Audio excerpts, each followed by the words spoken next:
What's up, honorary Newfoundlanders, and welcome back to Conversations from Away, a new video podcast rooted in the Black Lives Matter movement to encourage dialogue over social issues and topics that we don't speak on enough and are willing to get uncomfortable as a means to grow and learn together.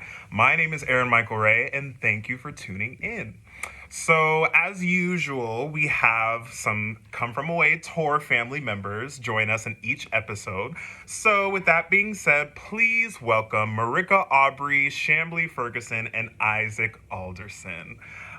So, would you all like to introduce yourselves and tell us what you do with the show? I'm Marika Aubrey, and I play Bev and others. Hi, I'm Chamblee Ferguson. I play Nick and others in the show. Hi, I'm Isaac Alderson. I'm one of the musicians. I play various wind instruments, including whistles, uilleann pipes, which is the Irish bagpipe, and Irish flute. And I just sit on the side and play music during the show.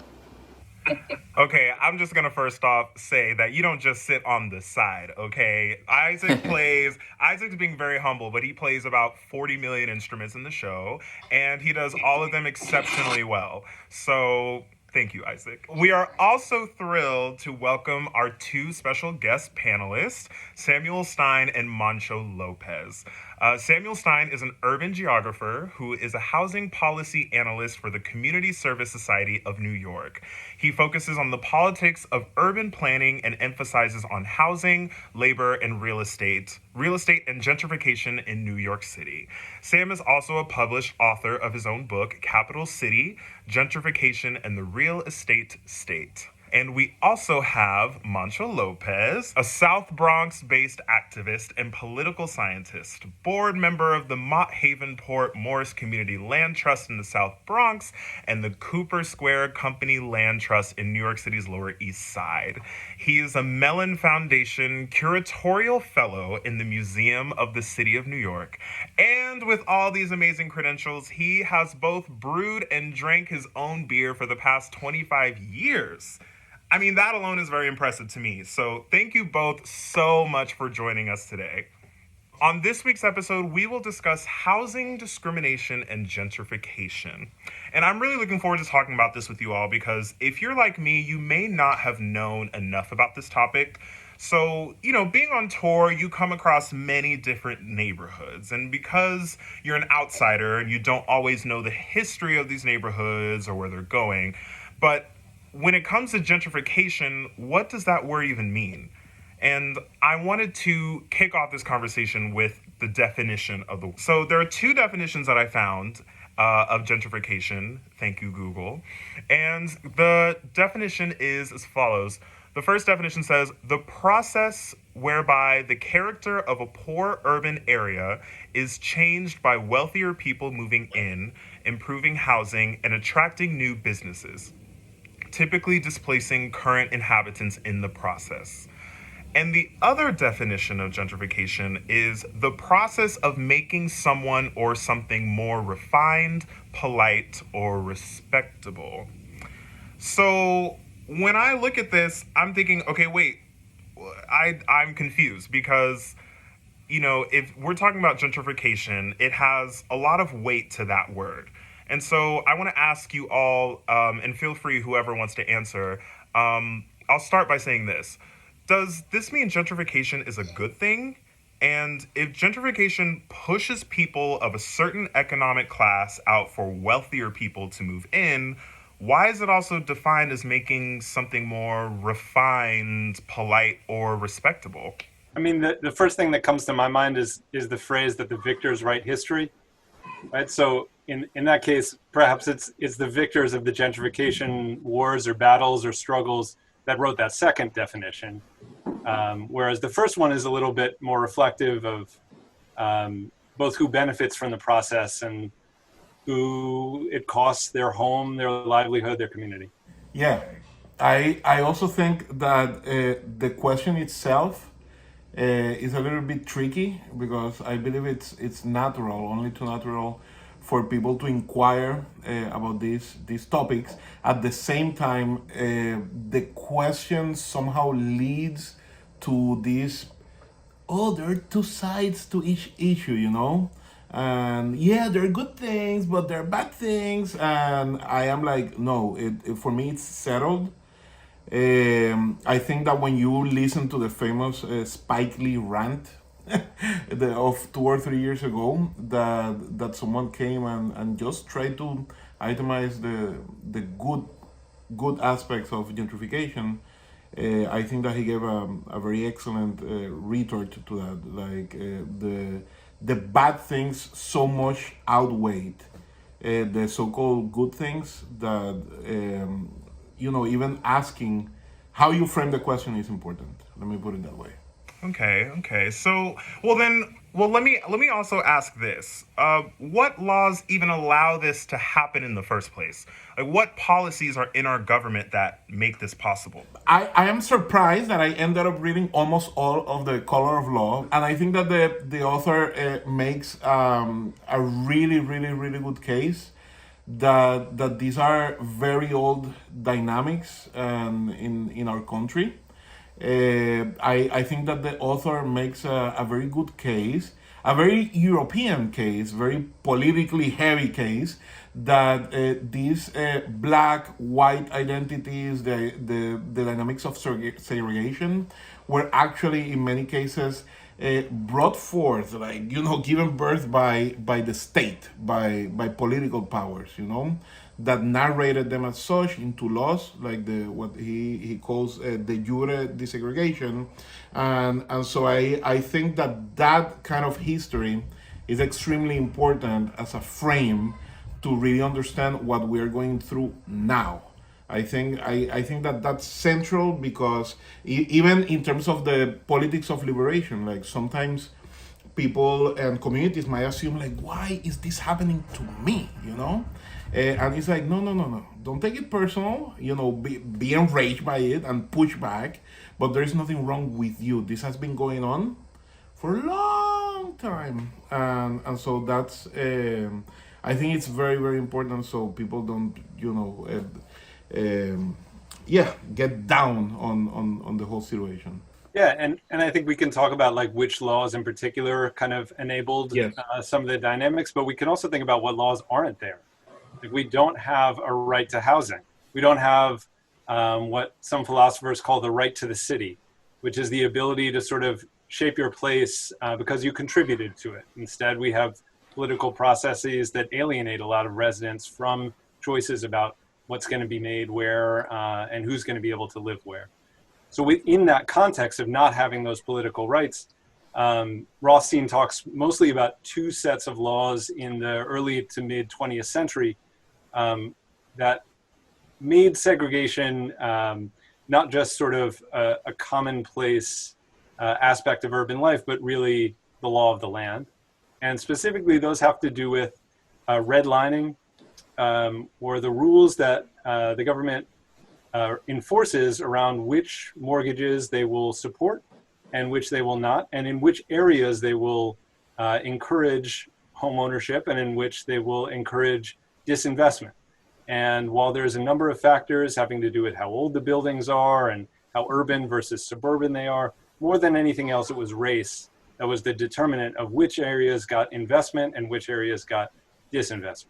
And then the other set of policies that we talk about a lot is urban renewal, which is the sets of policies that cleared out low-income neighborhoods from cities and often dispersed the populations rather than giving them space in what was built in those areas afterwards, whether that was public housing or in many cases private housing or even just a highway. So that 1-2 punch of redlining followed by urban renewal really concretized segregation and made it seem like it was either natural or the way people just wanted to live, rather than, I would argue, the combination of market forces, as in the way people wanted to make money off of housing, and policy that was kind of reinforcing that by legislating essentially or regulating segregation. And also, I find it so depressing and perverse that so many of these projects that build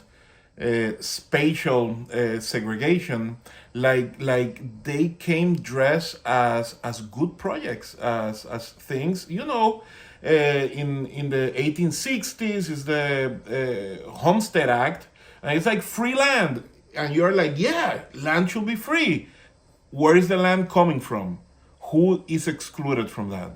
And then you have also later on you have the Housing Act of the 1930s, and it's like, yeah, the government is supporting, these mortgages, insuring them, and so it's part of the New Deal, and you're like, hell yeah. And then who is excluded from that? The GI Bill. Oh yeah, all these people came from defeating the Nazis and the Japanese and the Axis, and so yeah, they deserve support. Who is excluded? And so over and over and over and over, you see how some people, always the same, get black people, because it's like one of the things that he writes about, get excluded from these goodies and from these protections that actually accrued wealth and really increase the fundamental inequality in which the country was established. Yeah, and I wanted to start off by saying we have, so in research for, doing research for this episode and really getting into this topic, Isaac has recommended an amazing book called The Color of Law, and it is written by Richard Rothstein. And we've been basing a lot of our research on this book. So for those of you watching out there, if you ever hear us talking about this book, or when we're talking about the book and referencing The Color of Law, that's what we are getting at. Monxo, something that you pointed out was that everything was when it comes to gentrification in general, like sometimes it's projected as a good thing. And I think that there are probably fair arguments to say that, for people who are within the neighborhood might think it's a good thing if it doesn't affect them or if it doesn't displace them. But then at the same time, it's still bringing people in to also bring other people out in a sense. And so I think it's something that we've kind of talked about when planning for this, is that while we were on tour, we're in so many cities all the time when we're on tour. And there are some cities that are safer than others. And something that was kind of pointed out to me, I remember at one point, was we were getting to one city, and I just remember one of the people on our team were saying that, like this place is, the theater is right next to this coffee shop or whatever. And they say, it's been recently gentrified. Like everything looks really great. It's super nice. And it was so projected as a good thing. And I guess what I want to ask is it actually a good thing? Like, is there, for the people involved and for the people who are moving into certain neighborhoods, or is it just complete, or do we just have it backwards? We do have an unfortunate tendency to equate safety with whiteness. Monxo, I also live in the South Bronx, and I've been here since 2005. Great. I've heard so many times, especially when I first moved in here, a lot of people said to me, mainly white friends of friends, said to me, oh, I hear it's getting better up there, and or don't worry, like it'll be better in 10 years, and that's something that I always kind of have bristled at, because I've always been fine here, and I know there's a history in this area of a lot of violence related to drugs, poverty, all that stuff. But that goes back quite a few decades, and I think that most people aren't judging it based on how it is currently.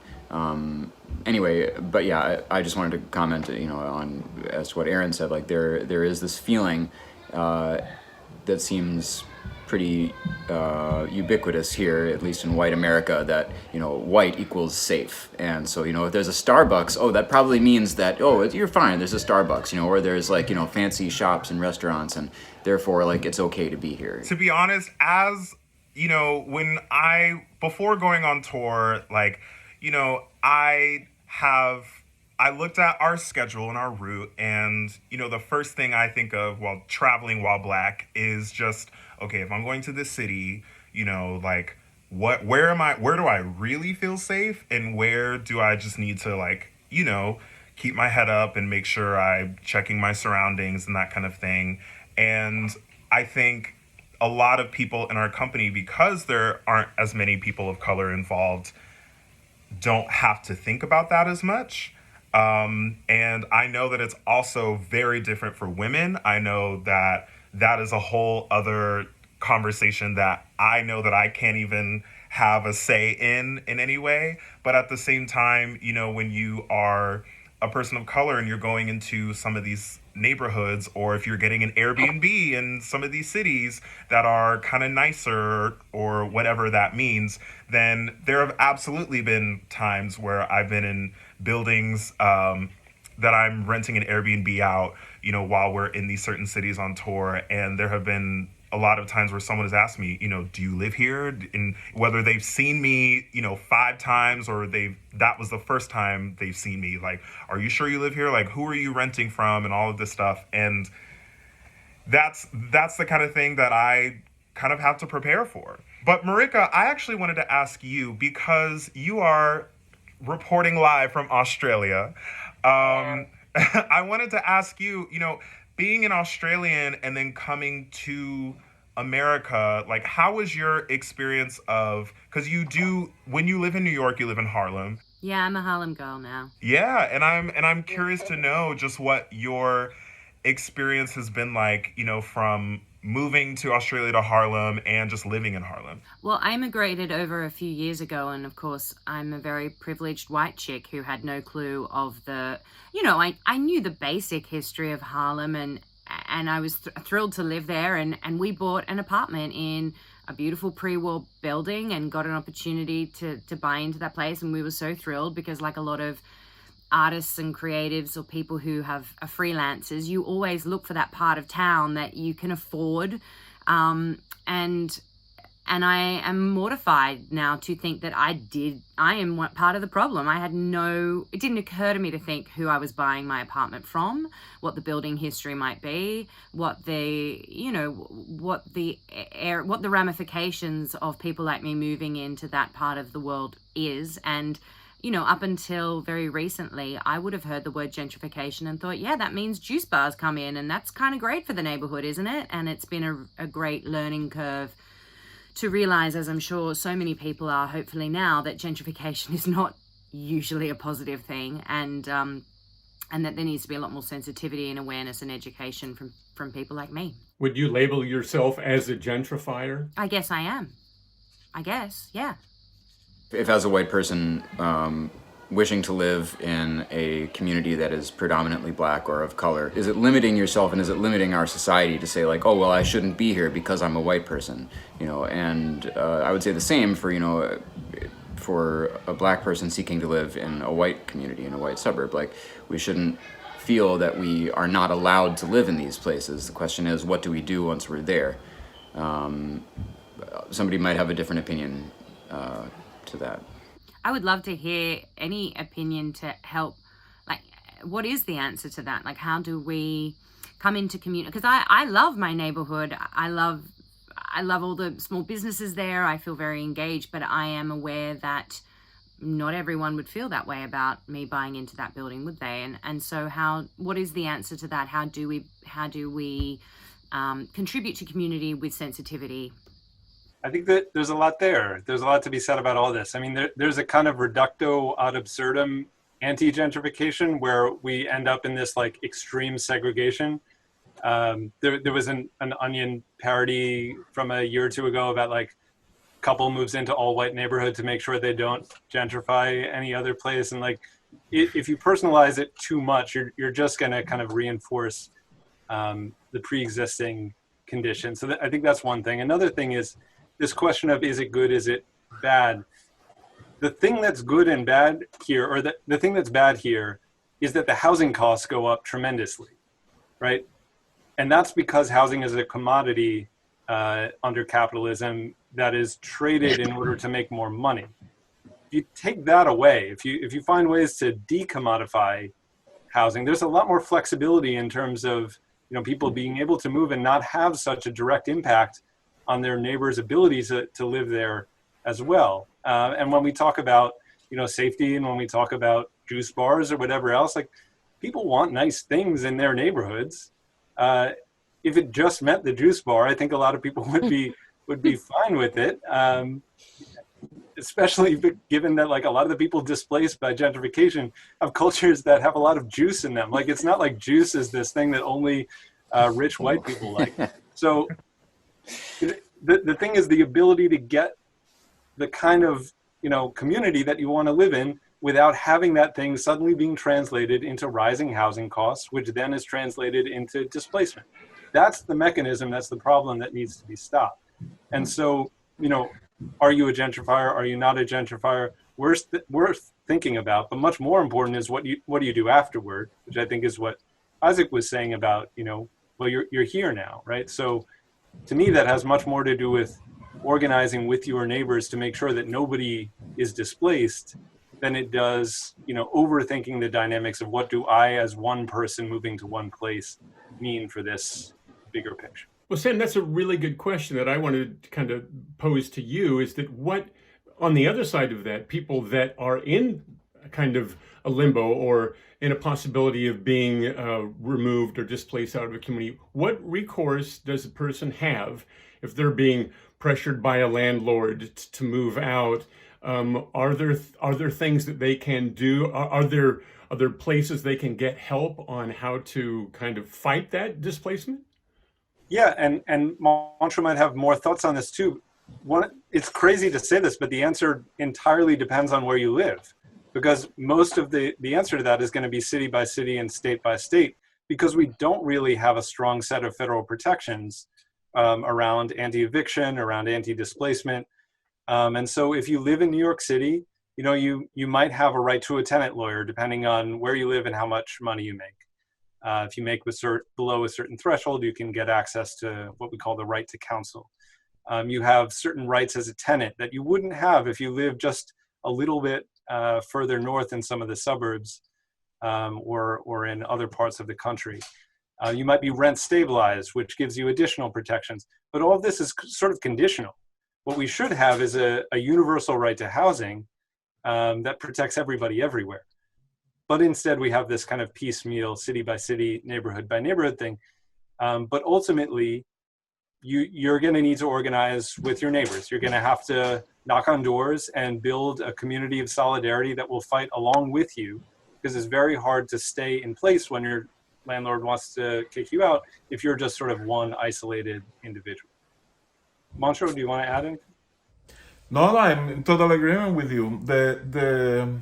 There is a haphazard, kind of structure in to defend people that are facing these situations. I'm pretty familiar with the one here in New York. In New York City, what I will say is that almost everywhere that I've been on this earth, there are people willing to stand up with you, and there are people that are already raising hell and creating troublemakers, and so I think that it's a matter of finding who those people are, of understanding what are the important issues in those communities, because sometimes housing is always an issue, but there are communities like here in the South Bronx, for example, that the immigration issue is a big one. So find those activists, meet with your neighbors, and you're gonna find the emotional and eventually you're gonna find the political support that you need. And so it's a matter of really coming with respect. I think also that as Sam was saying, like listen, here in the South Bronx, as Isaac probably knows, there are a bunch of juice bars and juice places, juice joints, and these are owned by Central American people from Mexico. When you go to Mexico City, to Ciudad Mexico, you're gonna see that there. Unfortunately, we've gotten that transplanted here. And so Mexicans love Jews as much as white people and as much as I do. And so that's, and the same thing with coffee. I'm like, I am Puerto Rican. I'm pretty aristocratic in my coffee taste. And so don't tell me that coffee is coming here to town because what? Are you drinking iced coffee? So it's also about not erasing what already is there. I think that the discussion about gentrification and about segregation, it's rightly anchored in those wounds, that do exist and that do kind of perpetuate. But I think it's really important also to underline like the assets that communities have, the wealth that communities possess. Maybe we are not like financially wealthy, but there are other wealth and resources that we have, and we need to identify those because it's an asymmetrical fight. And so developers have friends because they have money, and activists have friends because we're hipper and cooler and and handsomer and prettier. So I think that you use whatever you can grab to really push back, and that's really really really really central, because I think that we do know the story of the wounds and the destruction that these policies have gotten. At times we don't pay enough attention on the fact that we're still here, that we're still drinking coffee and brewing beer, and that makes us strong and should fill us with pride about we're still around. That then opens up the discussion about gentrification into how much is race related and how much is a socioeconomic divide or imbalance, and what is the overlap of those two things?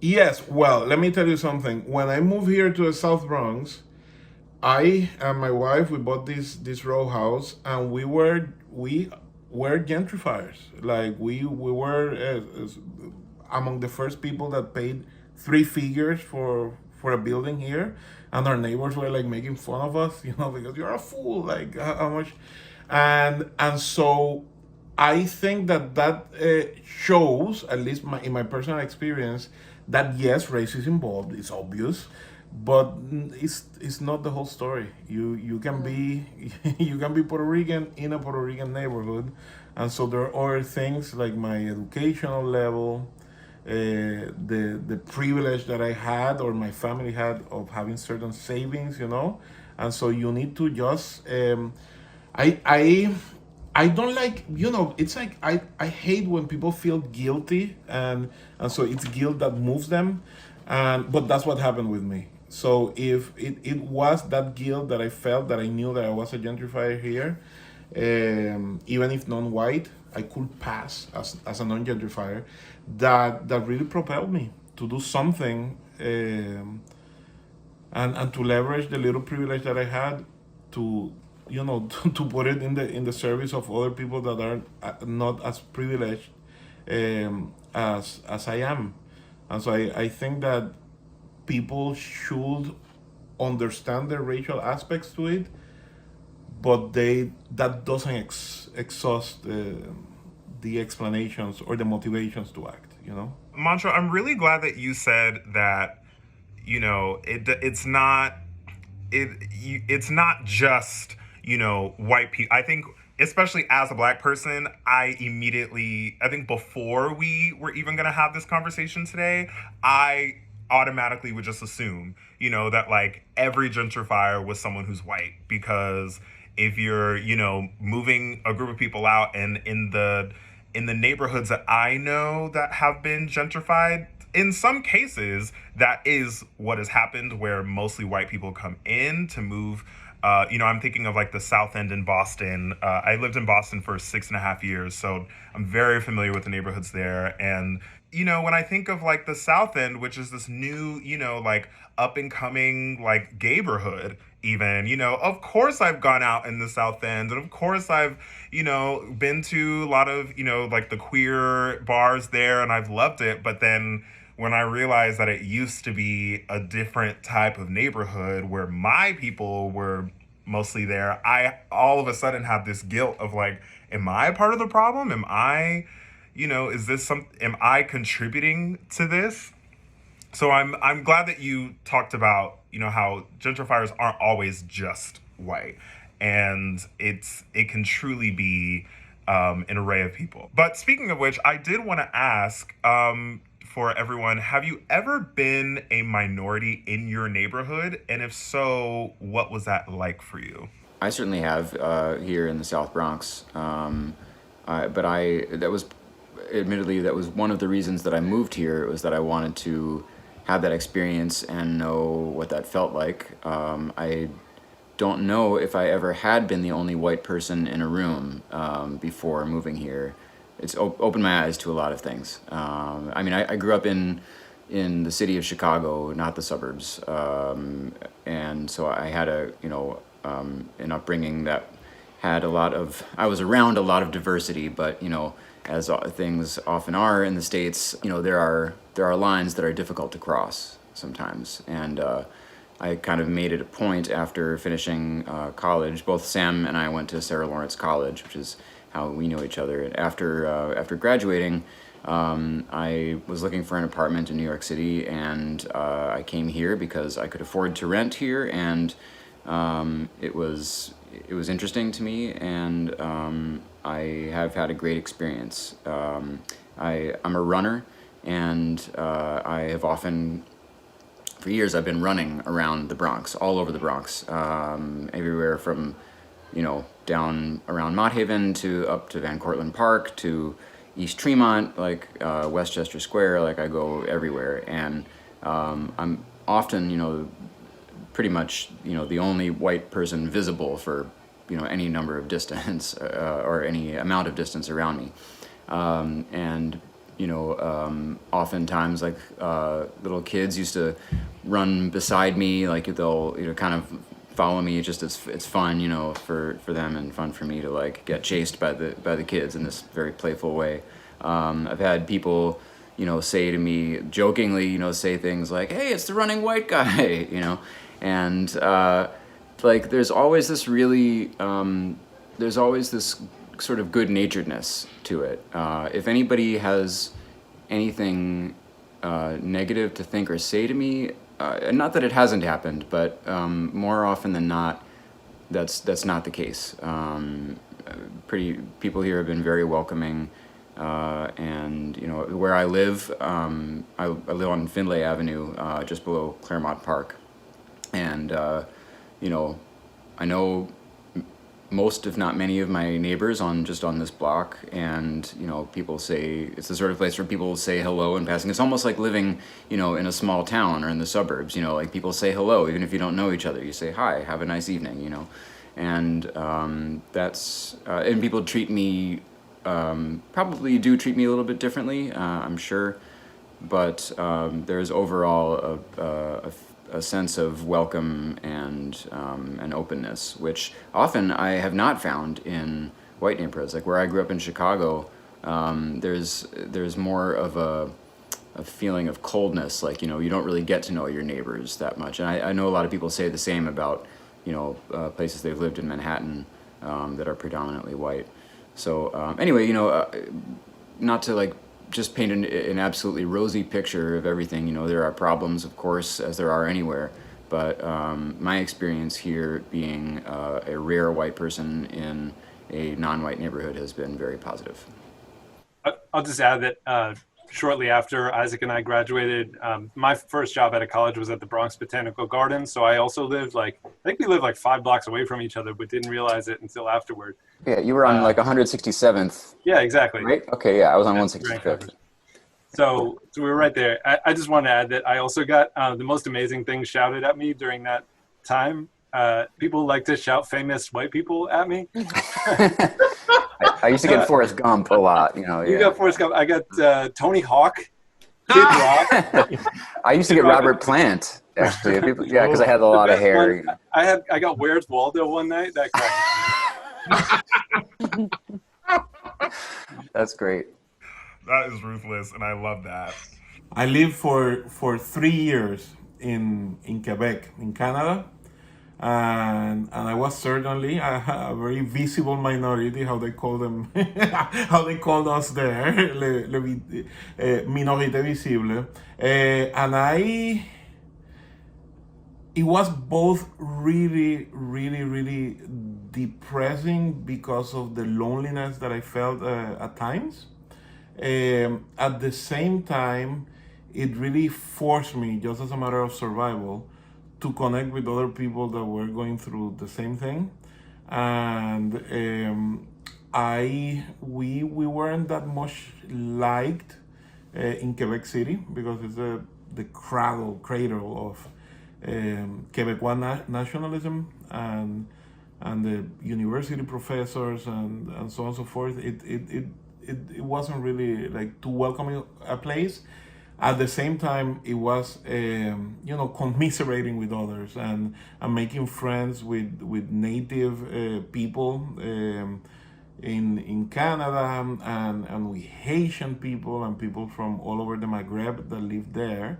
At the end of the 3 years, I realized that I had like a beautiful community around me, and so the other thing was that we lived in the main street of a gay life, and that was particularly awesome because the bars were open.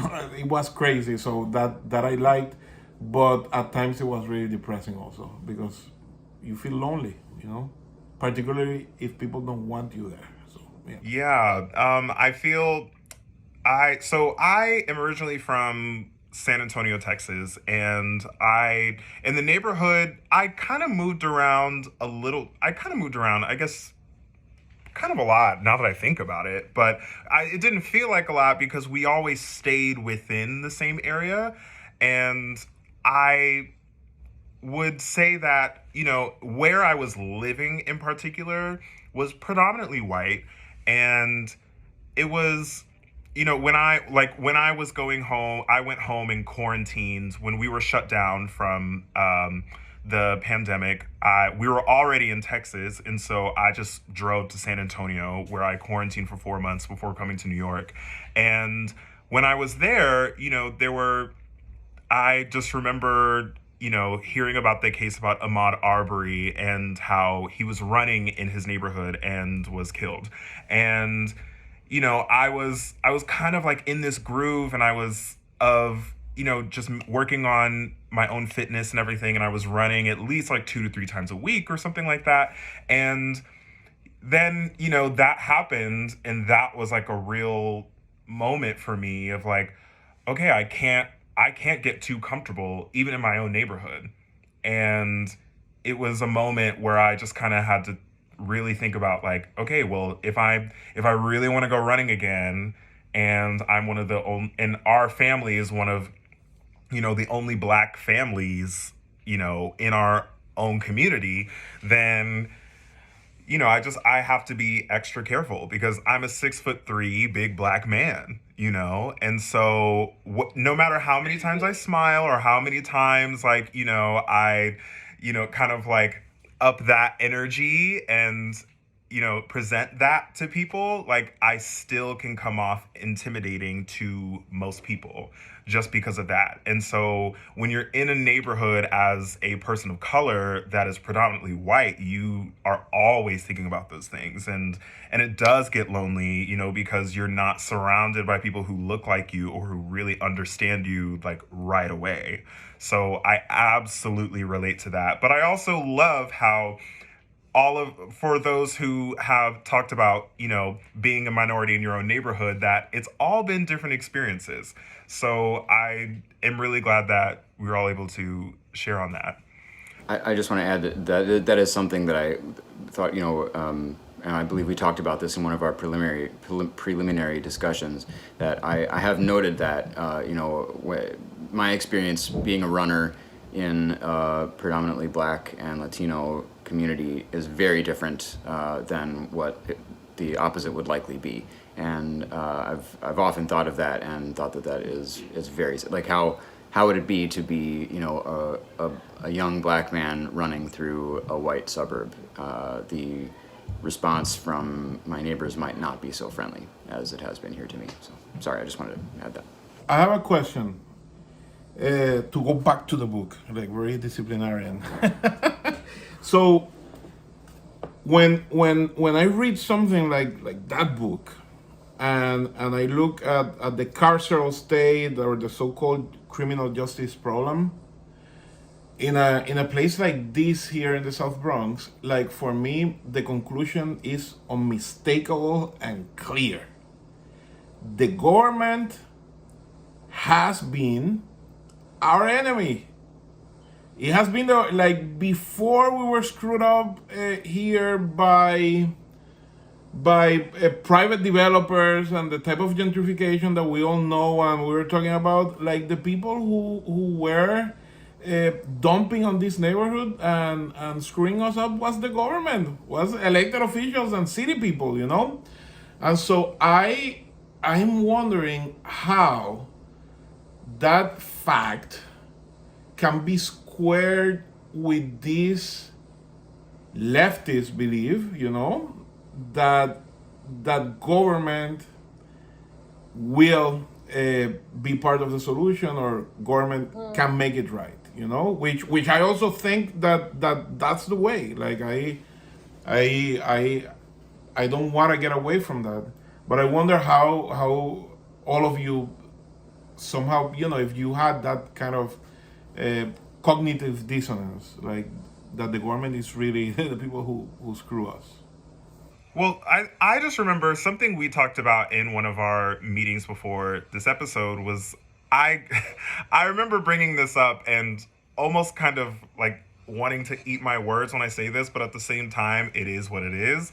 I remember just saying, a story of racism in America is old news at this point.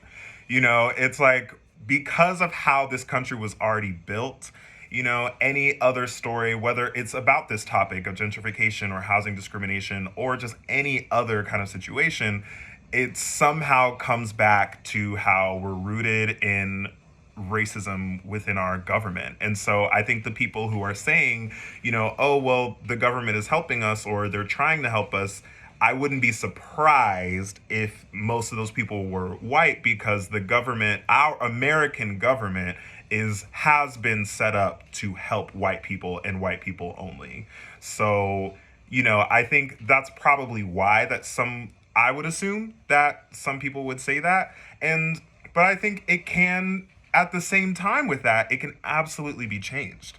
I think that, when you have more people, not to get too political, but this is at the same time a little bit of a political, discussion, but not to get too political, but, I think once we really see those changes within our federal government or local government or state government of like having more people who look like us represent us, then we'll actually feel like we're being protected. Yeah, because otherwise, I don't want to get depressing here, but we're talking about major systemic change. Like, we're talking about, again, as someone who has only lived in America the last few years, so I'm still learning all the systems myself, but like, it blew my mind, the whole redlining history, and it blows my mind that property taxes fund schools. So that's how you get this incredible disparity between good neighborhoods and other neighborhoods, and how people are running around like crazy people trying to get into the good neighborhoods so their kids can go to a decent school,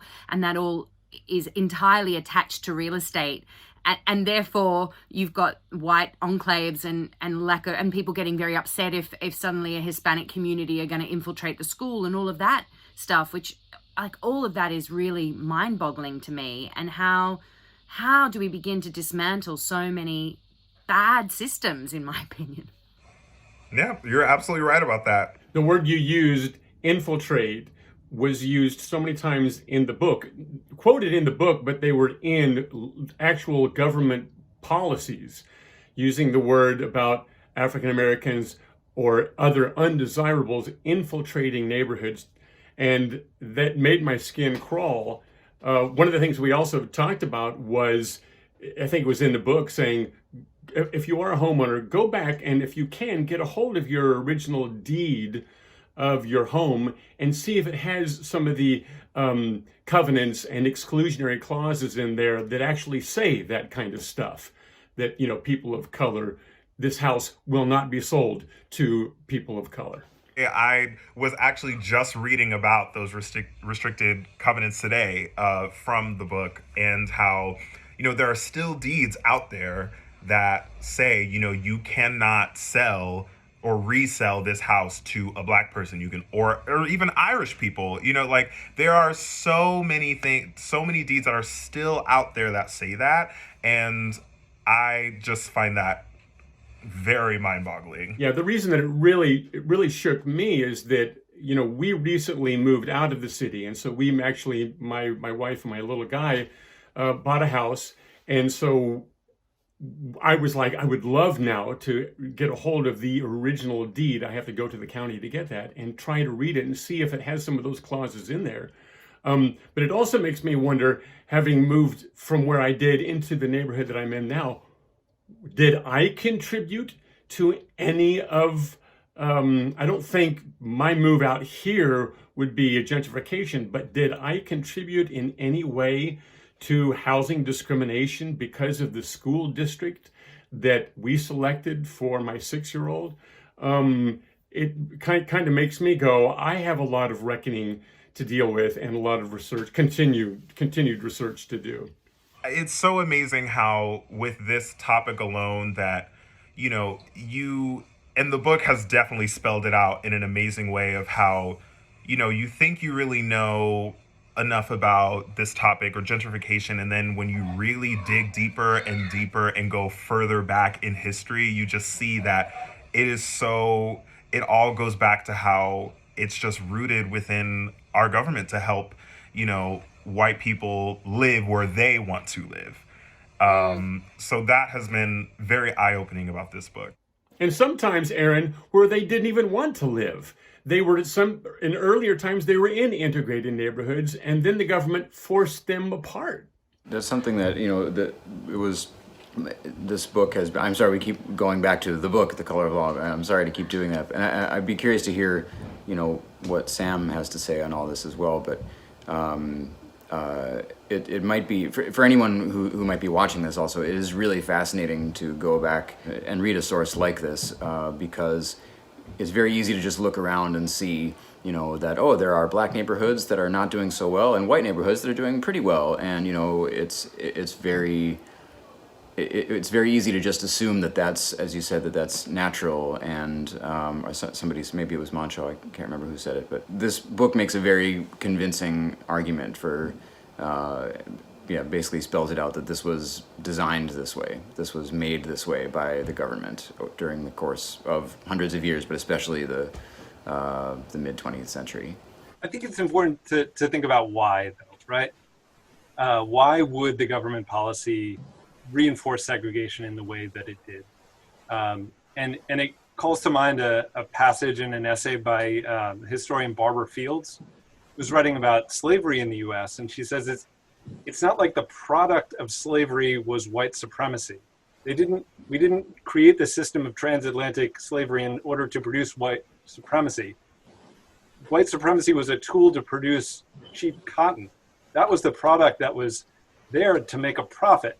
And the horrible, immoral system of transatlantic slavery, which had devastating impacts for the entire world, was essentially a scheme to make a very cheap commodity which could be sold worldwide. So then the question is, what was supposed to be the product of racial segregation, if that was also a policy of the US government? And I would argue that the product was profit from housing. And that, the real estate industry, this wouldn't have happened if the real estate industry wasn't interested and able to exploit the difference between what white people could have, what they could profit from, what they could gain equity from, and what people who are excluded from that system, predominantly African Americans, but also some people we now call white people. And there's a lot of profit to be made off of keeping them out of the system, right? The housing costs are actually higher for the people who are excluded from the system than they are for the people who buy into it. So I think it's important to show how money is made off of all these things as one of the main, if not the only, but certainly one of the main explanatory factors for why does the government do this over and over again throughout this history. And then I think that brings it back to the question Monxo asked, which is, if the government has been the enemy this whole time, then why would we expect the government to do anything different? It's a perfectly valid question, except who else is going to do it? Who else has the power to remake systems, right? Certainly, I don't trust the real estate industry to do it. I don't trust the market. And a simplistic way of viewing society is basically you got market, you got capital, you've got the government, the state, and you've got us, the people, labor, whatever you want to call us. And so it's up to the people to kind of remake the state as the entity that could really change all these things. That's my little case for revolution. We the people. You see troublemakers everywhere.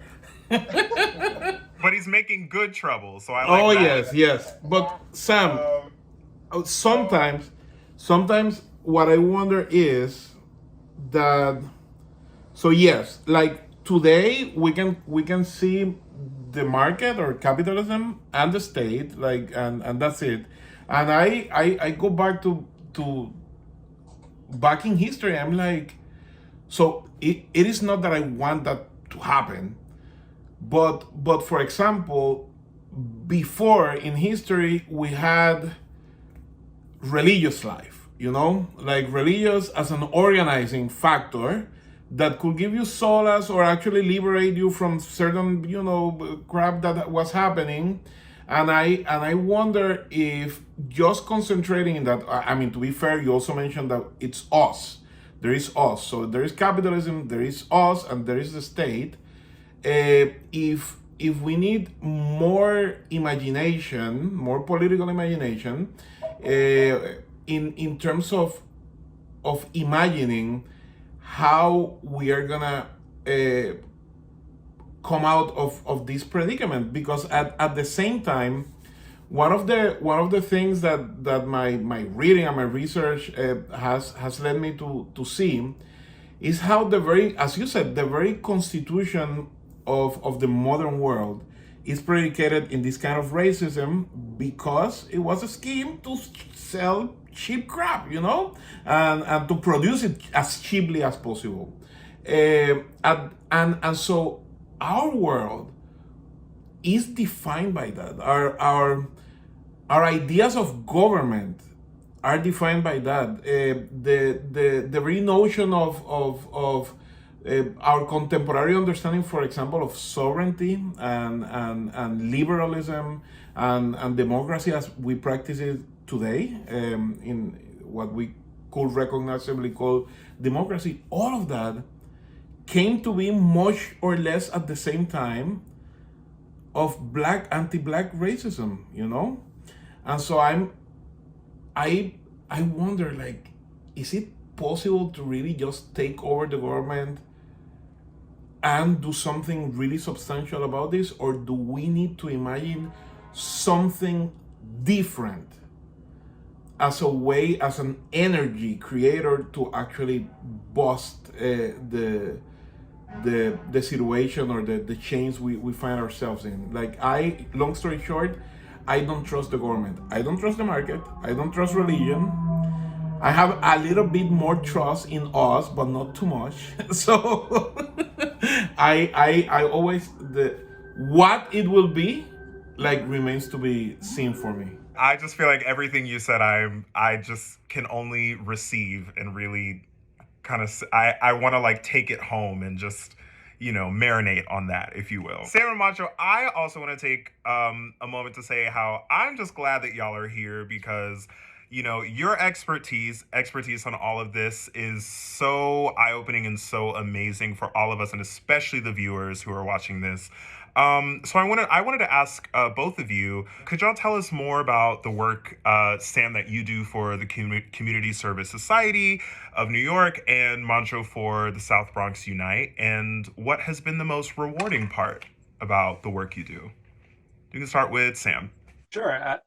I started this work about 6 months ago, right in the heart of this pandemic, which is tough. And I started it, I took the position of a friend of mine who died of COVID in April. So carrying on his legacy is very important to me. Community Service Society is an organization that has kind of a social service arm that helps people who are in trouble, who are in poverty, who are struggling with eviction or trying to expunge their criminal records to get a job, and does other kind of important direct service work. My work there is in rethinking housing policy. And the most rewarding part of it is being a resource to community-based organizations that need the skills of someone who can, who knows the history of housing policy in the US and in New York City, who can find the data and try to help make the argument for change. So that's been the most rewarding part so far. So yes, I am a volunteer in South Bronx Unite. None of us gets paid. So the work that we do, I think it transitioned from what I find the fun part of protesting and being annoying to those in power, which is what I love to do, disrupting stuff, to actually proposing concrete projects and ideas. And so that's where the land trust, the community land trust, factors in. And so we began as a environmental justice organization that now has coagulated, it's a positive political project around the idea of the community land trust. There are a few very, very fulfilling occasions, have been many fulfilling occasions to the work that we do. For example, when you are a environmental justice organization and suddenly people neighbors that want support in immigration matters come to us and ask you to be part of the network, of immigration support. That was really flattering, and it really made it feel that all the stuff that we've been doing with the environment like was super extra worth it. And there was another moment when City Hall realized that the cop that murdered Eddie Garner wasn't gonna be charged. South Bronx Unite got a call from City Hall asking us to be agents in the pacification of the neighborhood, because obviously we're Puerto Rican and black, so they obviously assume that we're gonna blow shit up. I'm sorry. And so they called us.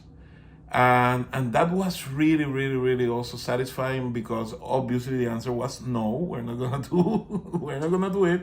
But then we also realized these people are scared. And the fact that they're calling us means that they think that we have power. And so I think that was also something that really showed us, that told us yeah, we're doing something right. I love that. Thank you both for sharing that. I can't express how much that the work that both of y'all do is so great, and it should be celebrated, and I'm just really proud to know both of you. So thank you for sharing that. Thank you for having. Of course. For the viewers out there that want to read more on what we talked about in this episode, like we said, a lot of our research has been based off of The Color of Law, and by Richard Rothstein. It goes to excruciating detail about how all things our government has tried and still tries to do to segregate America. So very, very eye-opening, and I highly recommend. So at the end of each episode, we always like to shout out a Black-owned organization or business. And this week, we are shouting out the Harlem Candle Company. Nothing feels cozier than these candles from Harlem Candle Company. I selfishly wanted to shout them out. I have no ties to them at all or anything. I'm just currently obsessed with their candles, mainly because they're all based off of, all the candles are named after, jazz artists like the Ellington and the Billie Holiday. It's just great. That wraps up our episode. So thank you to our fabulous Come From Away panelists for joining me this week. And a special thanks to Sam and Monxo for your knowledge and presence. So thank you all very much and stay safe. Bye. Bye.